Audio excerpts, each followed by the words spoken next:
Assalamualaikum warahmatullahi wabarakatuh.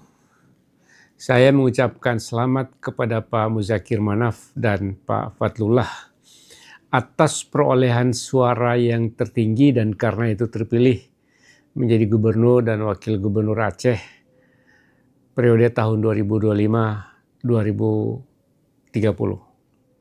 Semoga dengan terpilihnya dua tokoh besar, tokoh sangat luar biasa di Aceh ini, terus akan membawa Aceh pada masa yang akan datang jauh lebih maju, jauh lebih hebat. Dan sebagai Presiden Syarikat Islam, saya berharap Pak Muzakir Manaf dan Pak Fadlullah dapat membawa dan menjalankan amanah sebagai gubernur dan wakil gubernur ini sebaik-baiknya. Pak Muzakir Manaf adalah anggota Majelis Siasah Dewan Pimpinan Pusat Syarikat Islam. Sekali lagi selamat, semoga Allah selalu memberikan kekuatan, berkah dan rahmatnya kepada gubernur dan wakil gubernur terpilih.